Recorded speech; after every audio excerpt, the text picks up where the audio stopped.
Vivekananda senior secondary school Tonk से विज्ञान विषय के अंदर कक्षा 6 के अंदर आज 7 तारीख दिसंबर 2020 को मैं आपके पास लेके आया हूँ चैप्टर नंबर 9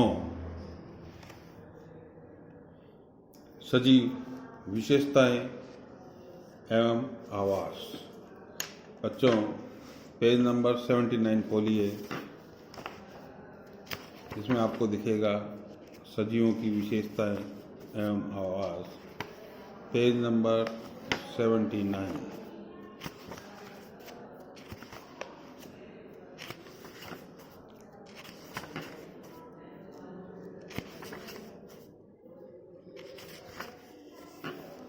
सजीव विशेषताएं, पाठ का नाम है सजीव विशेषताएं एवं आवास। पहेली और बूझो। छुट्टियों में अनेक रोमांचक स्थानों की सैर पर गए। ऐसी एक यात्रा पर वे ऋषिकेश में गंगा नदी देखने गए। उन्होंने हिमालय की हिमच्छदाती पर्वत श्रृंखला से के कुछ पर्वतों का पर्वतारोहण किया जहाँ बहुत ठंड थी, एवं इन पर्वतों पर उन्होंने ओक, चीड़ एवं देवदार जैसे अनेक वृक्ष देखे जो इनके मैदानी वृक्षों के क्षेत्र के वृक्षों से बहुत अधिक भिन्न थे। एक और अभियान में उन्होंने राजस्थान की यात्रा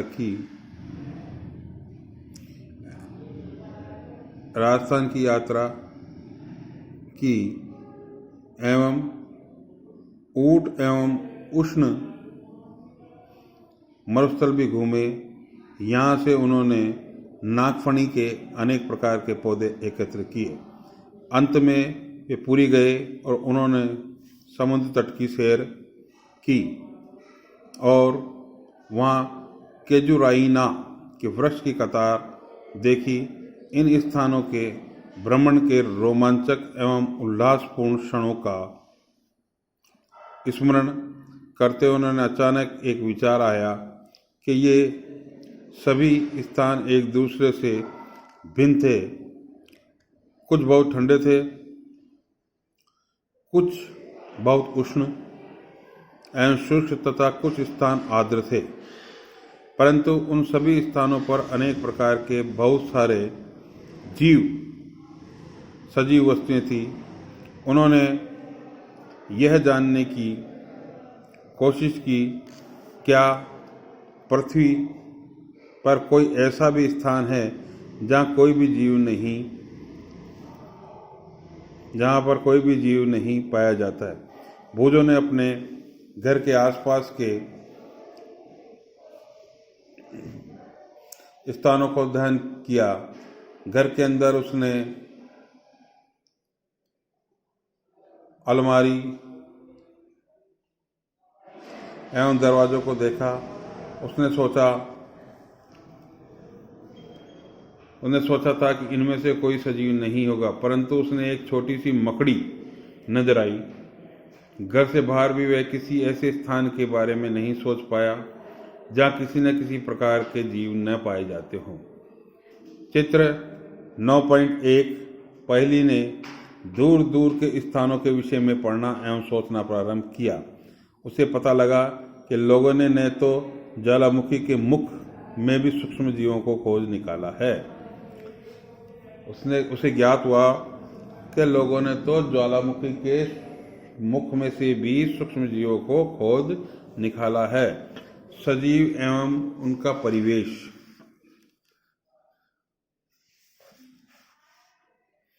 पहेली में बूझो के मस्तिष्क में एक और विचार आया।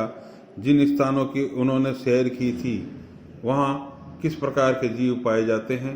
मरुस्थल में ऊंट थे, पर्वत पर बकरी एवं याक थे, पुरी के समुद्र तट पर केकड़े एवं अनेक प्रकार की मछलियाँ थी जिन्हें मछुआरे पकड़ रहे थे। साथ ही चींटियाँ जैसे अनेक प्रकार के जीव इन सभी स्थानों पर उपस्थित थे। इन क्षेत्रों में पाए जाने वाले विभिन्न प्रकार के पौधे अन्य क्षेत्रों में पाए अन्य क्षेत्रों के पौधों की प्रजातियों से भिन्न थे। इस विभिन्न क्षेत्रों का परिवेश कैसा था? क्या उनका परिवेश भी एक समान था? आइए एक वन से प्रारंभ करते हैं। यहाँ पाए जाने वाले सभी पौधों, जंतुओं एवं वस्तुओं के बारे में सोचिए। जंगल में पाए जाने वाले जंतुओं, पौधों एवं वस्तुओं को सारणी 9.1 के कॉलम 1 में लिखिए। दूसरे क्षेत्रों में पाए जाने वाली वस्तुओं, जंतुओं एवं पौधों के नाम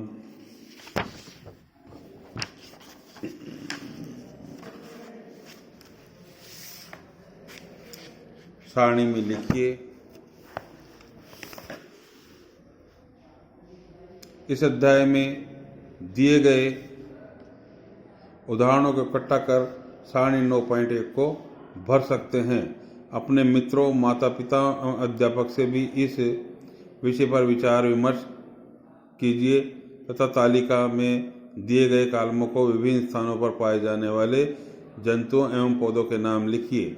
आप पुस्तकालय में उपलब्ध उन पुस्तकों की सहायता ले सकते हैं जिनमें जंतु, पौधों एवं खनिजों के विषय में जानकारी दी गई है। इस सारणी देखेंगे। पर्वतीय क्षेत्र में, वन में, मरुस्थल में, समुद्र में, अन्य में विभिन्न परिवेश में पाए जाने वाले जंतु, पौधे एवं अन्य वस्तुओं के नाम लिखिए। इस सारणी के प्रत्येक कॉलम में अधिकाधिक छोटी बड़ी वस्तुओं, जीवों को सम्मिलित करने का प्रयास कीजिए। इस प्रकार की वस्तुएं हमें मिलती है, वे शायद जीवित जंतु या पौधे न हो। संभवतः ये पौधे के भाग जैसे सूखी पत्तियां या जंतु के अवशेष जैसे हड्डियां हो। हमें विभिन्न प्रकार की मिट्टी तथा रोड़े भी मिल सकते हैं। अध्याय 5 में हम इसकी चर्चा कर चुके हैं। समुद्री जल में लवण घुले होते हैं। इस प्रकार के कुछ अन्य वस्तुएं भी हो सकती है। जैसे जैसे हम अध्याय को पूरा करेंगे, सारणी 9.1 में कुछ और उदाहरण सम्मिलित करते जाएंगे। जब हम अन्य रोचक स्थानों की यात्रा करेंगे तब सारणी के बारे में और चर्चा करेंगे। आवास एवं अनुकूलन।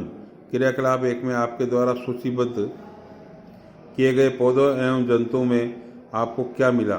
क्या आपको अनेक प्रकार के सजीव मिले? तालिका 9.1 के मरुस्थल वाले कॉलम और समुद्र वाले कॉलम को ध्यान से देखिए।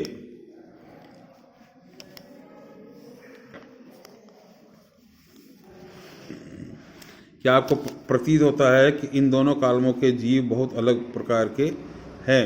इन दोनों क्षेत्रों में किस प्रकार का परिवेश है? समुद्र में जंतु तथा पौधे लवणीय जल खारे होते हैं तथा श्वसन के लिए जल में विलेय वायु ऑक्सीजन का उपयोग करते हैं। मरुस्थल में जल बहुत कम मात्रा में उपलब्ध होता है। मरुस्थल जल में बहुत गर्म एवं रात में ठंडा होता है। मरुस्थल में पाए जाने वाले पौधे एवं जंतु भूमि पर रहते हैं एवं श्वसन के लिए आसपास की वायु का उपयोग करते हैं। समुद्र तथा मरुस्थल जिन भिन्न भिन्न प्रकार के परिवेश हैं,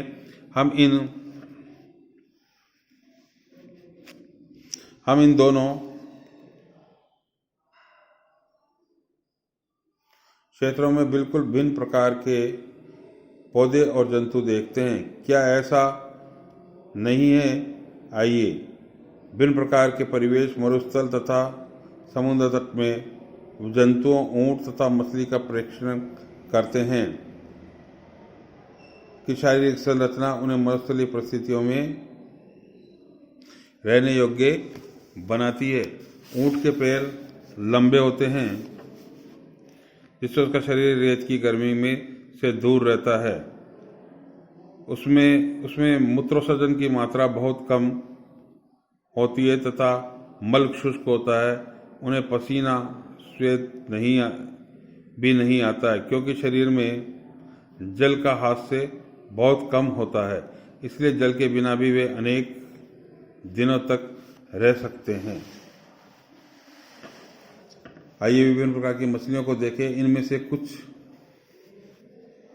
चित्र 9.3 में दर्शाया गया है, परंतु इनमें अधिक किस्म की मछलियों में क्या आपको उनकी आकृतियों में कुछ समानताएं दिखाई देती है? इन सभी का शरीर धारा रेखीय होता है, जिसकी चर्चा हम अध्याय 8 में कर चुके हैं। उनकी यह आकृति उन्हें जल के अंदर विचरण करने में सहायता करती है। मछलियों का शरीर चिकने शल्कों से ढका हुआ होता है। ये शल्क मछली की सुरक्षा को प्रदान करते हैं, साथ ही उन्हें जल में सुगम गति से करने में भी सहायक होते हैं। हमने अध्याय 8 में चर्चा की कि मछली के पंख एवं पूंछ चपटी होती है, जो उन जल के अंदर दिशा परिवर्तन एवं संतुलन बनाए रखने में सहायता करते हैं। मछली के गिल प्लॉम होते हैं, जो उसे जल में श्वास लेने में सहायता करते हैं। हम देखते हैं कि मछली की संरचनाओं से जल में रहने में सहायक होती है तथा ऊंट की संरचना से मरुस्थल में रहने में सहायता प्रदान करती है। हमने पृथ्वी पर पाए जाने वाले असंख्य प्रकार के जंतुओं में से केवल 2 उदाहरण लिए हैं। हम देखते हैं कि सजीवों को हम इन सभी किस्मों में ऐसी कुछ विशिष्ट संरचनाएं होती है जो उन्हें परिवेश में रहने योग्य बनाती है, जिनमें प्राय पाए जाते हैं। जिन भी विशिष्ट संरचनाओं अथवा स्वभाव की उपस्थिति किसी पौधे अथवा जंतु को उसके परिवेश में रहने के योग्य बनाती है, अनुकूलन कहते हैं। पहला प्रश्न बन रहा है अपना, अनुकूलन किसे कहते हैं? तो इसका उत्तर देंगे आप।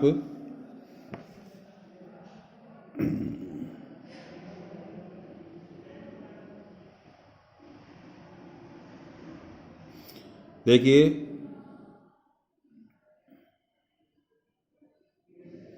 सजीवों की सभी किस्मों में ऐसी कुछ विशिष्ट संरचनाएं होती है जो उन्हें परिवेश में रहने योग्य बनाती है, जिसे प्राय पाए जाते हैं। जिन विशिष्ट संरचनाओं अथवा स्वभाव की उपस्थिति किसी पौधे अथवा जंतु को उसके परिवेश में रहने के योग्य बनाती है, उसे अनुकूलन कहते हैं। विभिन्न जंतु भिन्न भिन्न परिवेश के प्रति अलग रूप से अनुकूलित हो सकते हैं। किसी सजीव का वह स्थान जिसमें वह रहता है उसका आवास कहलाता है। आवास किसे कहते हैं? किसी सजीव का वह स्थान जिसमें वह रहता है उसका आवास कहलाता है। अपने भोजन, वायु, शरण स्थल एवं अन्य आवश्यकताओं के लिए जीव अपने आवास पर निर्भर रहता है। आवास का अर्थ है वास स्थान, एक घर। विभिन्न प्रकार के पौधे एवं जंतु एक ही आवास में संयुक्त रूप से रह सकते हैं। स्थल, जमीन। स्थल पर पाए जाने वाले पौधों एवं जंतुओं के आवास को स्थलीय आवास कहते हैं। स्थलीय आवास किसे कहते हैं, ये देखेंगे इसका प्रश्न का उत्तर। वन, घास के मैदान, मरुस्थल, तटीय एवं पर्वतीय क्षेत्र स्थलीय आवास के कुछ उदाहरण हैं। जलाशय, दलहन, झील, ये इसके उदाहरण सहित हो जाएंगे। जलाशय, दलदल, झील, नदियां एवं समुद्र जहां पौधे एवं जंतु में जल में रहते हैं जलीय आवास कहलाते हैं। जलीय आवास कैसे कहलाते हैं? जलाशय, दलदल, झील, नदियां, वहां पर जो पौधे रहते हैं उसे जंतु रहते हैं वो जल में रहते हैं तो उसे जलीय आवास कहते हैं। विश्व के विभिन्न भागों में पाए जाने वाले वनों, घास के मैदानों, मरुस्थलों, तटीय एवं पर्वतीय क्षेत्रों में भी बहुत सी विषमताएं हैं। सभी जलीय आवासों के लिए भी सत्य भी है। किसी आवास में पाए जाने वाले सभी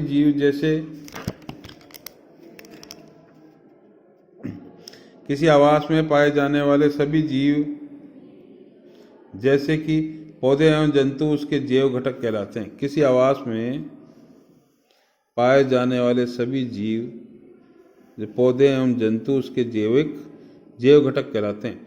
चट्टान, मिट्टी, वायु एवं जल जैसी अनेक निर्जीव वस्तुएं आवास के अजैव घटक कहलाते हैं। अजैव घटक किसे कहते हैं? चट्टान, मिट्टी, वायु एवं जल में। सूर्य का प्रकाश और चंद्रमा भी परिवेश के अजैव घटक हैं। सूर्य का प्रकाश अजैव घटक है। हम जानते हैं कि कुछ पौधे बीजों से उगते हैं। आइए बीज के अंकुरण से नए पौधे के बनने की प्रक्रिया में कुछ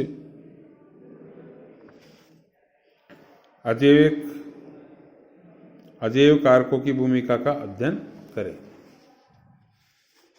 ये क्रियाकलाप हम 2 करेंगे कल। अपने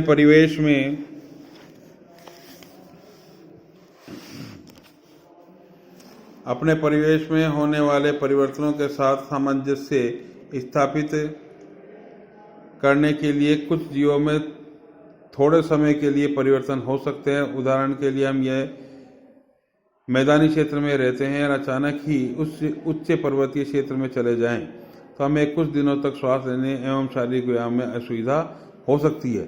पहाड़ पर हमें तीव्र गति से श्वास लेना पड़ता है। कुछ दिनों बाद हमारा शरीर पर्वतीय क्षेत्र के वातावरण के प्रति अपने आप को ढाल लेता है तथा हमें श्वसन लेने में कोई परेशानी नहीं होती है। अल्प अवधि में किसी एक जीव के शरीर में होने वाले छोटे छोटे परिवर्तन परिवेनुकूलन कहलाते हैं। यह परिवर्तन हजारों वर्षों में हुए अनुकूलन भी से भिन्न है। अब देखिए, आपके ये अध्याय हमने यहीं रोका है आज, कल हम यहाँ से पढ़ेंगे। इसके लिए आपको कुछ प्रश्न उत्तर करके लाने हैं। पहला प्रश्न लिखिए आप, आवाज किसे कहते हैं। दूसरा लिखिए, अनुकल किसे कहते हैं। पहला प्रश्न लिखेंगे आवाज किसे कहते हैं, दूसरा लिखेंगे अनुकूलन किसे कहते हैं, तीसरा प्रश्न लिखेंगे स्थलीय आवास और जलीय आवास किसे कहते हैं। चौथा प्रश्न, जैव घटक और अजैव घटक किसे कहते हैं। और पांचवा प्रश्न जो इस सारणी इस नीले वाले कॉलम में से मिलेगा, पर्यानुकूलन किसे कहते हैं। पर्यानुकूलन किसे कहते हैं, इन सब प्रश्नों को आपको करके लाना है। ये पेज नंबर 79 से 82 के मध्य में अपन ने आज पढ़ाया है। कल अब पेज नंबर 82 से 83, 84 तक पढ़ेंगे और उसमें होने वाले सभी प्रश्नों को हल करेंगे। मैं आशा करता हूँ, उम्मीद करता हूँ कि आपको ये सब समझ में आया होगा।